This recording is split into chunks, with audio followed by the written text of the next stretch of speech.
Deməli, axşamınız xeyir olsun müəllimlər. Bizim bugünkü mövzumuz 8-ci sinifdən 14-cü mövzu insan həyatında avtomatlar, avtomatika, avtomatik qurğuların növləri və elementləri olacaqdır. İndi baxaq izaha, görək nədir?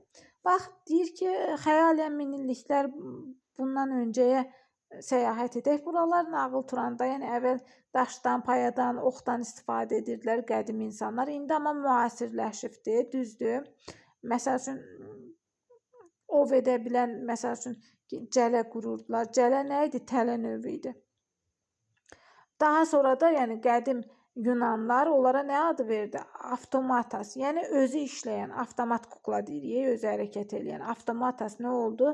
Yunan dilində özü işləyən deməkdir. Avtomat qurğu cihazı nədir? Bax, avtomat cihaz insanın müdaxiləsi olmadan məqsədyönlü fəaliyyət göstərən texniki qurğudur.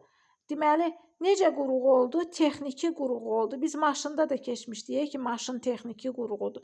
Bax, burada avtomat da deməli məqsədyönlü fəaliyyət göstərən, insan müdaxiləsi olmayan, özü işləyən, məqsədyönlü işləyən texniki qurğudur.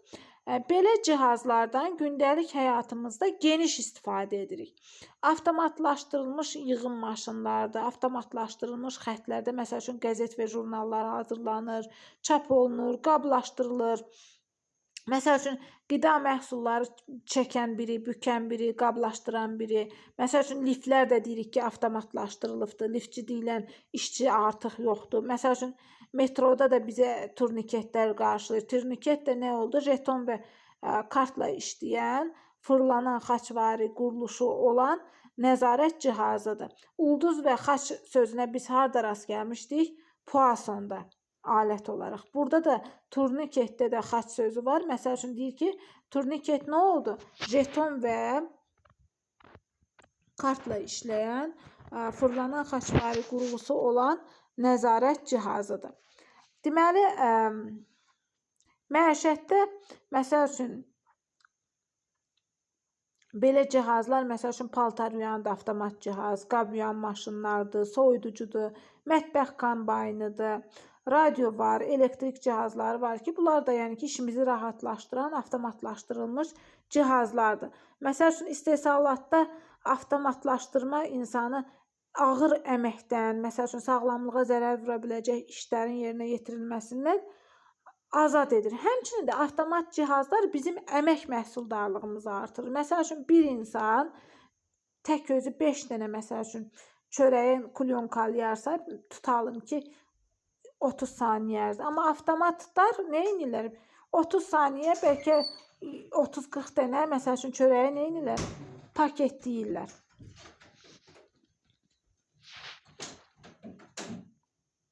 Bax, deməli, avtomatlar bizim işimizi həm kənd təsərrüfatında rahatlaşdırdı, kənd təsərrüfatında, həm məişətdə, həm də deyək ki, istehsalatda da, yəni insan əməyini yüngülləşdirdi. 3 yerdə, yəni ki, bizim nə edir? Köməyimizə gəlir bu avtomat qurğu. Kənd təsərrüfatında necədir? Məsəl üçün, şitilliklərdə, inqubasiyada, yumurtaların seçilməsində, yerləşdirilməsində, qablaşdırılmasında biz nə edirik? Yəni ki, hamımız böyük zavodlar, fabriklər, böyük yerlər var ki, burada yəni ki, tək insanın işi deyil də, çoxlu əmək sərf olunur, çoxlu əməyə də çoxlu maaş vermək lazımdır. Yer tutmaz o insanlar. Ona görə yəni avtomat qurğulardan istifadə olunur. Avtomatika nədir?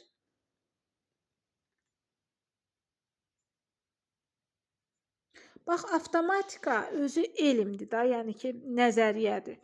Bax, avtomatika elmin, texnikanın, avtomatlaşdırılmış qurğuların quruluşunu və işləmə nəzəriyyəsini öyrənən sahədir. Bax, elmiləşdi da cümlə, düzdürmü?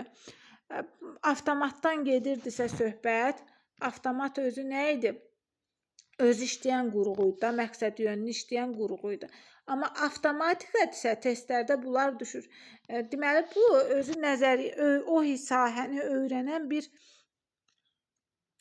işləmə qurğusunu, qaydasını öyrənən bir nəzəriyyədir. Deməli, maddələrin istilik təzyiqinin azacıq dəyişməsi nəticəsində qəzalar, itkilər, qüsurlarla nəticələnən böyük sürət tələb edən texnoloji proseslərin də avtomatlaşdırılması zəruridir. Yəni harda ki biz sürətlə işləyən zaman qəzalar olursa, mütləq orada yəni avtomatlaşdırmaq lazımdır ki, o cür hadisələr baş verməsin. Sonra avtomat qurğuların hansı növləri mövcuddur? Baxın müəllimlər, bu hissə miqə də düşə bilər sertifikasiyaya da. Yəni ki, bu hissəyə diqqətli olun, buradan salırlar suallar. Bax, avtomatlaşdırılmış qurğuların növləri isə yadınızda qalsın ki, mexaniki, elektromexaniki, elektron, termoelektrik. Deməli, bir mexaniki oldu, bir elektromexaniki, elektron, termoelektrik. Ən çox yayılanı amma ortadakılardır. Bax, deməli, elektromexaniki ilə elektron. E ilə başlayanlar, M ilə, T ilə başlayanı götürməyəcək. Ən çox yayılan elektromexaniki və elektron cihazlar. 2 dənə E burada, deməli 2 dənə E-ni götürəcəyik. Elektromexaniki və elektronlar. Bax, insan əməyinin məhsulu olan çoxsaylı avtomatik qurğular 4 əsas qrupa bölünür.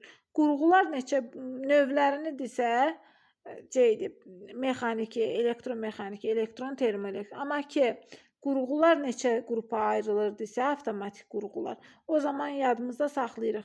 Avtomatik nəzarət, avtomat mühafizə, avtomat tənzimləmə, avtomat idarə etmə. Nə edirik? Birinci nəzarət edirik, nəzarət edərək qoruyuruq, tənzimləyirik, sonra idarə edirik. Yəni bu şəkildə yadda saxlayırıq. İndi baxaq görək burada nə deyir. Deyir ki, avtomat qurğular hansı hissələrdən ibarətdir? Baxırıq bu hissəyə. Bax, müasir cihazlar quruluşları mürəkkəb olsa da, amma tərkib hissələri eynidir. Yadınızda saxlayırsınız. Quruluşca mürəkkəbdirlər, tərkib hissə isə eynidir. Eyni tərkib hissədən ibarətdirlər. Hər bir avtomatlaşdırılmış qurğuda, yəni bütün avtomatlaşdırılmış qurğuda ötürücü də var, gücləndirici də var, idarəedici də var, bir də istehsal mexanizmi var. Bax, ötürücü nədir? Ötürücü avtomat qurğunun işığa, istiliyə, təzyiqə, səsə, rütubətə, surətə reaksiya verən hissiyatlı elementdir. Məsəl üçün desək ki, avtomat qurğularda hissiyatlı element hansıdır, hissiyatlı hissə hansıdır? Yadda saxlayırıq ki, ötürücülərdir. Həm deməli istiliyə, həm təzyiqə, rütubətə, səsə, surətə reaksiya verir də. İnsan kimi onun da bir hissiyatı var deyək. Əksər hallarda onların bu təsirləri ölçüyə, ötürməyə, idarə etməyə rahat gələn elektrik siqnalları verir. Deməli, ötürücüləri müasir maşınların özünə məxsus gözləri, qulaqları, həssas barmaqları da adlandırmaq olar. Baxın, siqnallar zəifdirsə, onları xüsusi qurğular, yəni gücləndiricilər vasitəsilə nə edirik? Artırırıq. Elektrik siqnallarının da gücləndirilməsi üçün nədən istifadə olunur? Elektron gücləndiricidən. Bax, sadəcə siqnalların zəifliyi varsa, nədən istifadə elədik? Gücləndiricilərdən. Bax, pilləvari gücləndirmə elektromaqnit relə vasitəsilə icra edilir. Pilləvari gücləndirmə desə ki, nə vasitəsilə icra olunur? Yadınızda qalsın ki, elektromaqnit relə vasitəsilə. Avtomat idarə etmə və tənzimləmə qurğularında siqnallar gücləndiricilərdən idarəedici mexanizmə daxil olur. Onların köməyi ilə maşın və cihazların işçi orqanları hərəkətə gətirilir. Deməli, hərəkətə gətirən nə oldu? Hərəkətə köməklik eləyən siqnallar oldu. İdarəedici mexanizmlərlə də daxil olur onlar. İndi baxırıq bu hissəyə. Bax, burada nə deyir bizə?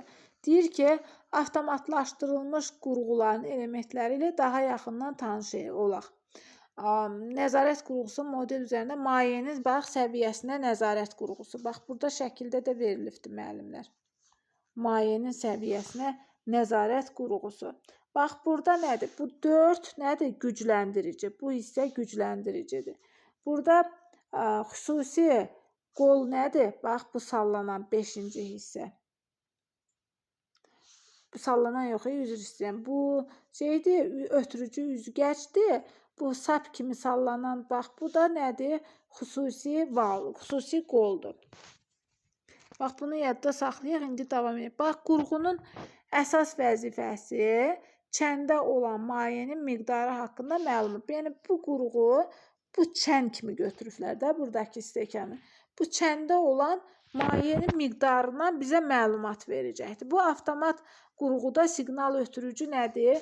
Siqnalı bax, deməli bu daş sallanan kimi bir şey var. Deməli bu üzgəc nə edir? Siqnal ötürən bu üzgəcdir. Gücləndirici link və xüsusi qol üzgəcə bağlanmışdır. Bax bu gücləndirici linklə bu qol hara bağlanır? Bu balaca daş parçasına da üzgəcə, düzdürmü? Deməli, qabda mayenin səviyyəsinin dəyişməsi, yəni artması və azalması hərəkəti kontaktın yerini dəyişməklə yuxarı aşağısına səbəb olur. Yəni bu kontaktı biz yuxarı aşağı eləməklə nə edirik? Qabdakı mayenin səviyyəsinin dəyişməsinə səbəb oluruq. Məsəl üçün deyir ki, qabda mayenin səviyyəsi ən aşağı olanda kontaktlarda, məsəl üçün qırmızı lampaya kontaktlar qapanır, 1 və 2 kontaktı qapanır. Nə olur? Qırmızı işıq yanır. Və yaxud da ki, desək ki, səviyyə ən yüksək nöqtəyə çatırsa, məsəl üçün 2-ci və 3-cü kontakt qapanırsa, bu zaman yaşıl işıq yanır. Məsəl üçün desək ki, nə zaman yaşıl işıq yanır? O zaman deyirik ki, qabda suyun səviyyəsi yüksəyə qalxanda. Nə zaman qırmızı işıq yanır? Qabda suyun səviyyəsi aşağı düşəndə. Bunu bir svetofor kimi də yadda saxlayaq. Nə vaxt gedə bilərik, nə vaxt dayanırıq. Yəni bu şəkildə də yadda saxlaya bilərik.